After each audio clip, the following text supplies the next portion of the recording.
where do you see the disconnect between remembering how strong we can be and now maybe as an adult it seems like some of us are more comfortable just living in the victim mentality until we no longer are even here on this earth.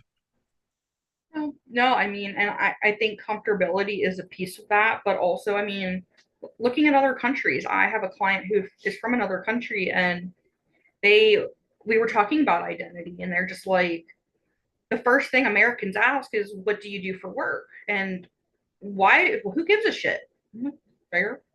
But truthfully, I mean, why is that our identity? Why is my identity a corporate place that doesn't even like me or gives a shit? But that's what we're taught, the grind. That's like the new thing. Oh yeah, well, I'm working 90 hours. Oh, I'm working 100. What kind of life is that? We weren't put here to just do that. Like, it might be fulfilling, but you still have so much more life to live. And I think also just the economy, there's a disconnect there. Um, but also there's a lot of shame. Like for many years, I didn't connect with my inner child, but then I started buying like Bratz dolls and these stupid little figurines that my boyfriend loves to make fun of me for.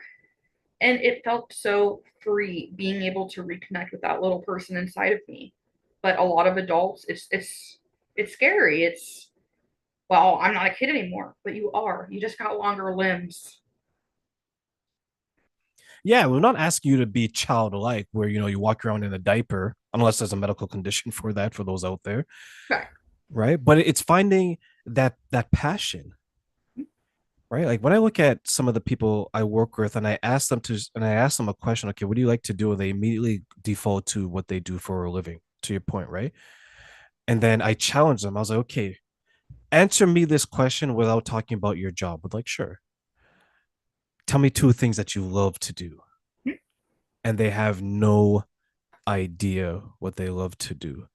I hear that all the time. Why do you think that's happening? Um, I mean, and that's well, phenomenal question. Just in my experience with people that I talk to, a lot of it is all of these other life responsibilities. There's no time.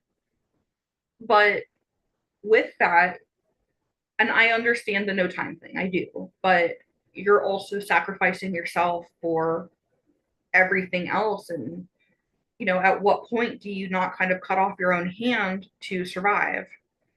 Having a family is wonderful, but you still need to find time for yourself because you can't give them what you don't have. And if you don't have any spoons to give because you're not taking care of yourself, you can't be that person that you want to be for them. So I think the irony of all of this is sometimes being selfish is the most selfless thing you can do as long as you're doing it in a healthy way. Yeah, it's like I created this like hierarchy when it comes to the amount of time that you spend. And unfortunately for many of us who have to work for a living, most of your time during the day is going to be spent there. So let's say it's 8 to 10 hours. So I would say that excluding work, the time that you have outside of that, it should be the person who gets the most hours is yourself. And if there's children, your children as well, that's a part of you. And then it should be the person that you're with. And then it should be your friends. And I challenge people to say that the top two people should get twice as much time as your friends and everyone below it. So let's say, for example, you work 8 hours, but there's travel time, you work 10, you want to sleep 8. So that leaves you with 6 hours.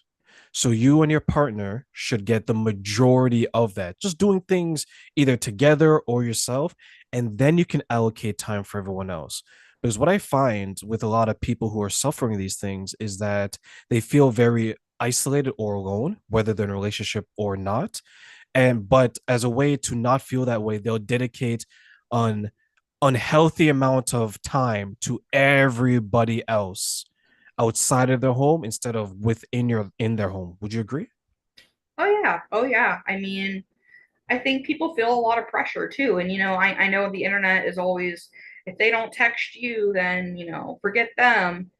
But the reality is we all are so caught up in our own lives sometimes, and there's a lot of pressure to maintain friendships and things which are so important, but also hopefully you're surrounding yourself around people who also understand that there are these certain needs that you have that need to get fulfilled before anything else. But I often hear a lot of people fearful of how somebody will react because of something. And that is always very interesting to me because this is so simplistic and easier said than done, but why are you surrounding yourself with those that you can't even have a heart to heart important talk with about something that's affecting you?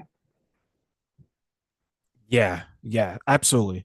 Absolutely. And I wonder if it's because they feel they know deep down that that person who they're hesitant to have that conversation with is controlling. Very possible. Very possible. I mean, and I think what I see more often than not is the fear of rejection. Every single human has just raging in them. And I get it. I totally get it. But it's so funny because I always hear people, well, I'm afraid they'll reject me because I'm weird. We're all weird. Everybody is weird. We're all having a mask to show each other we're not weird for this societal reason. But it's always so funny because I've heard it from almost every single client I've had. Why are we all so uncomfortable being ourselves when we're all weird?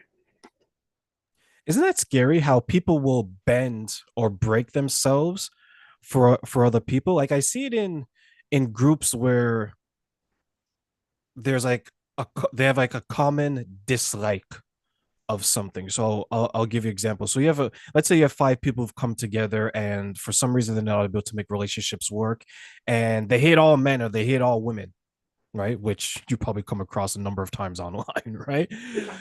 Just a little bit. So what they'll say is that they'll say these things and everyone's united because it's easier in the short term to bring people together because they don't like something versus out of love, right? Because love is more long term. So what happens if one person decides to, let's say they get a relationship and they have to make an adjustment, there's some people that will feel offended, even though the natural evolution of the person is to create those special intimate bonds with one person and then care for it. Doesn't mean that they're not your friends. It's just saying that I've taken my life in a direction that allows me to do this. And then some people, in my experiences and some of the people that I've spoke with, it's like either you're going to remain the same and what we're comfortable with, or if you try to change anything of yourself, we're going to take offense to it. And then we have to take some distance. And maybe that's why some people are hesitant to work on themselves because they know that if I'm surrounded by broken people and I begin to heal, now I'm the competition because they can't relate. And for those listening to audio, I did air quotes to my journey of self healing.